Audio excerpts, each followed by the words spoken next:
Like చేయండి, subscribe చేయండి. యేసుక్రీస్తు నామములో మిమ్మల్ని ప్రేమతో ఆహ్వానిస్తున్న వారు గెస్తెముల తోట మినిస్ట్రీస్.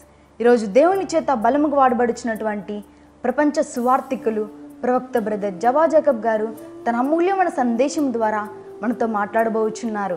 ఈయన తన 18 సంవత్సరాల నుండి అనేక దేశ విదేశాలలో బలముగా వాడబడుచున్న దైవజనులు వీరు. ఈయన ద్వారా దేవుడు అనేక మందికి అద్భుతమైన విడుదలను దేవుడు చేసి ఉన్నాడు. కృంటివారు నడుచుట, గ్రుడ్డివారు చూచుట, మూగవారు మాట్లాడ లాంటి గొప్ప కార్యములు దేవుడు చేసి ఉన్నాడు. ఈరోజు కూడా దేవుడు ఈయన ద్వారా అనేకమైనటువంటి యవనస్తుల కూడికలలో, సేవకుల సదస్సులలో, అభిషేక ఆరాధనలో బలముగా వాడబడుచున్న దైవజనులు వీరు. ఈరోజు మీరు కూడా ఏ ఆశీర్వాదం కొరకు ఈ టీవీ ముందు కూర్చొని ఆసక్తితో ఎదురు చూస్తున్నారో అదే ఆశీర్వాదం పొందుకోవడానికి నమ్మండి, విశ్వసించండి, దేవుని దీవెనను పొందుకోండి. క్రీస్తునందు ప్రియమైన వారలారా, మీ అందరికీ పునరుత్థానుడైన యేసుక్రీస్తు నామములో వందనాలు తెలియపరుచుకుంటున్నాను. మీరందరూ ఆశీర్వాదంతో, క్షేమముతో, సంతోషముగా ఉంటారని నమ్ముతున్నాను. మీ కొరకు నేను ప్రార్థన చేస్తున్నాను. మీ పంపిస్తున్న ప్రతి విషయాల కొరకు ప్రార్థన చేస్తున్నాను. దేవుడు మిమ్మల్ని ధారాళంగా దీవిస్తారు. నా కొరకు కూడా మీరు ప్రార్థన చేయండి. ఈ పరిచర్య చాలా హృదయపూర్వమైన అర్పణలతో, ప్రేమపూర్వమైన కాணிకలతో మీరు ఇదినే సహకరించండి, సహాయం చేయండి. దేవుడు మిమ్మల్ని దీవించును గాక. ఆమేన్. ఈరోజు దేవుడు ఇచ్చిన వాగ్దానం ఏంటంటే యెషయా 45:2, నేను నీకు ముందుగా పోవచ్చు మెట్టగా ఉన్న స్థలములను ఏం చేస్తారంట? సరళం చేస్తా. ఇత్తడి తలుపులను పగలగొట్టేదను, ఇనుము కడియలని విడగొట్టేదను. ఇక్కడ నేను మీకు ముందు వెళ్ళి మెట్టగా ఉన్న స్థలములను సరళము చేసేను. కోరేసి దేవుడు నమ్ముకోలేదు, దేవుడు ఎరగలేదు. దేవుడు ఆయనకు, ఆ రాజుకు దేవుడు వాగ్దానం దేవుడు దయచేస్తున్నారు. మీరు అనుకుంటున్నారు దేవుడు ఇలాంటి వారితోనే మాట్లాడతారని. అందరితో దేవుడు మాట్లాడతారు.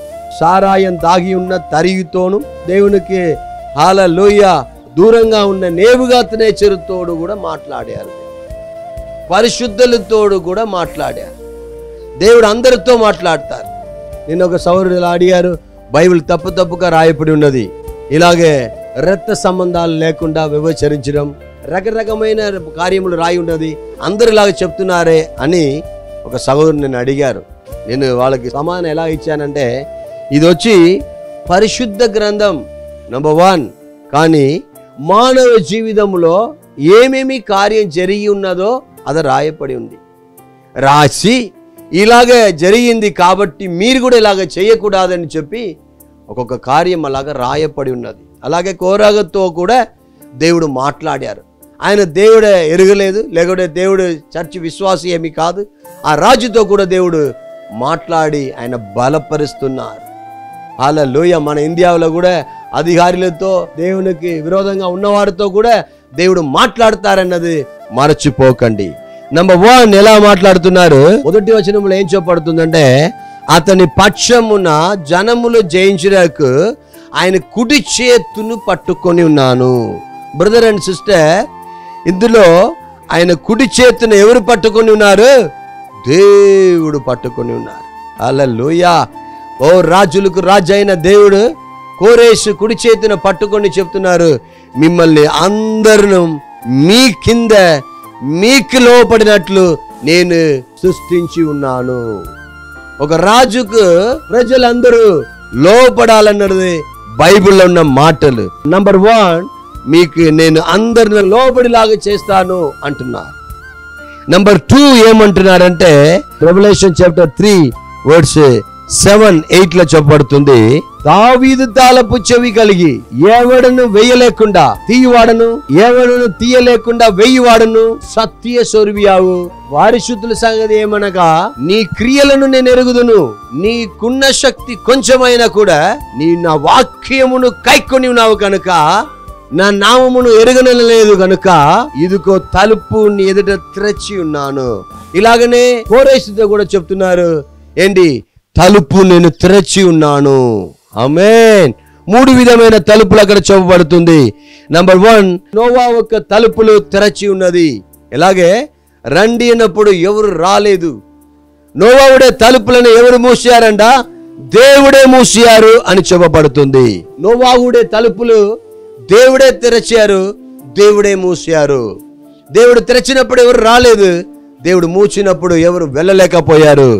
రెండవది తలుపులు ఎవరంటే యెషయా 42లో నేను ఇత్తడి తలుపులను పగల కొట్టేదని. రెండవది ఏమంటున్నారంటే ఇత్తడి తలుపులని యేసుక్రీస్తు నామములో మీకు విరోధంగా మోయపడిన ప్రతి ఆశీర్వాదానికి విరోధంగా మోయపడిన ప్రతి తలుపులను దేవుడు ఏం చేయబోతున్నారు, పగల కొట్టబోతున్నారు. నంబర్ 1 నోవాహు తలుపులని యేసుక్రీస్తు మూసివేశారు. ఇప్పుడు రెండవది ఇత్తడి తలుపులని మూసివేయబోతున్నారు. ఇత్తడి తలుపులను దేవుడు పగల కొట్టబోతున్నారు. మూడవది స్తోత్ర అపోస్తుల కార్యములు 12:10 చూపడుతుంది.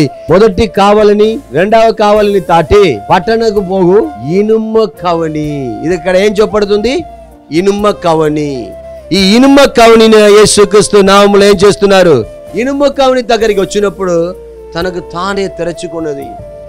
అంద తెరచిన ద్వారములు దేవుడు పెట్టి ఉన్నారు. కోరేసుకి చెప్తున్నారు, నేను తెరవబడిన ద్వారమును పెట్టి ఉన్నాను. ఇత్తడి ఆ తలుపులని నేనేం చేయబోతున్నాను, తెరవబోతున్నాను. ఇక్కడ ఇనుము కవనిని దేవుడు ఏం చేస్తున్నారు, తెరవడానికి, తానే తెరవడానికి ఒక పవర్ అక్కడ పౌలుకు దేవుడు ఇచ్చారు. ఇప్పుడు మూడవది ఏమంటున్నారు దేవుడు, స్తోత్రం నంబర్ 1 లోపలిపిస్తారు. నంబర్ 2 ఇత్తడి తలుపులని విరగొట్టేస్తారు. నంబర్ 3 ఆయన కుడి చేయిని పట్టుకొని ఉన్నారు. దేవుడు ప్రామిస్ ఇస్తున్నారు, మిమ్మల్ని చేయి విడువను ఇడబాయను.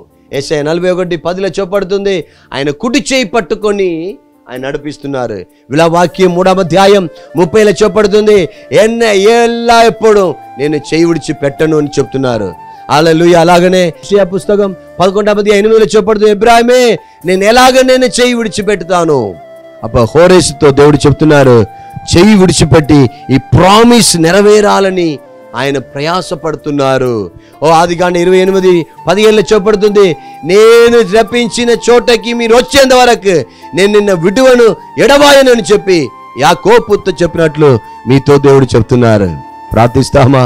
హల్లెలూయా. కోరేసుకి ఇచ్చిన వాగ్దానం మనలో నెరవేర్చబడాలి. నేను ముందు నడచి మెట్టకాడిన స్థలములని సరళం చేయబోతున్నారు, సమం చేయబోతున్నారు. ప్రార్థిస్తాం. మంచి తండ్రి, మా జీవితంలో ఎంతో మెట్టగా ఉన్నదయ్యా. ఎక్కలేని ప్రాంతంలో, ఎక్కలేని స్వార్థ చెప్పలేని ప్రాంతంలో ఎంతో మెట్టగా ఉన్నదయ్యా. ఎన్నో వ్యతిరేకతలు, ఎన్నో పోరాటములు, మేము పైకి రాలేని పరిస్థితిలో కురిగిపోయి ఉన్నాము తండ్రి. వాళ్ళ మధ్యలో ఒక విడుదల దేవుడా దయచేయండి. రాజా నీ నామం మయోపరచండి అయ్యా. మీ గొప్ప రాజ్యం కట్టపరానికి మెట్టలైన ప్రాంతమును సరళంగా చేయండి ప్రభువా. బలపరచండి రాజా. ఎంతమంది ముందుకు రాలేకపోతున్నారో చేయి పట్టుకోండి అయ్యా. చేయి పట్టు పైకి లేవనెత్తండి. పేతురును లేవనెత్తిన దేవుడు, ఆ సముద్రములో నీటిలో మునిగిపోయిన పేతురుని పైకెత్తిన దేవుడు, కోరేసిన పట్టుకున్న దేవుడు, ఇప్పుడే మీ బిడ్డలు, ప్రతి ఒక్క బిడ్డల్ని పైకి పట్టుకోండి అయ్యా. బలపరచండి అయ్యా, స్థిరపరచండి. ఈ నామమయపరానికి సహాయం చేయండి. మీరు అలా చేయడానికి స్తోత్రాలు. వాళ్ళ కన్నీరంతా తొడవండి ప్రభువా. ప్రమోషన్ లేని వారికి ప్రమోషన్ దయచేయండి. విడుదల లేని వారికి విడుదల దయచేయండి ప్రభువా. హెచ్చించబడకుండా ఉంటున్న ప్రతి ఒక్కరికి ఒక హెచ్చింపు వచ్చునుగాక. మీరు అలా చేసినందుకు స్తోత్రం. యేసుక్రీస్తు అది శ్రేష్టమైన నామములో అడిగి వేడుకొనిచున్నాము తండ్రి. ఆమేన్, ఆమేన్, ఆమేన్. దేవుడు మిమ్మల్ని దీవించునుగాక. ఈ వాక్య ప్రకారం దేవుడు మిమ్మల్ని ఆశీర్వదించునుగాక. మీకు ప్రార్థన అవసరాలు ఏమైనా ఉంటే నాకు ఫోన్ చేయండి. మేము కూడా మీ కార్యములు తెలుసుకొని మీ కొరకు ప్రార్థన చేస్తాం. ఆమేన్, ఆమేన్.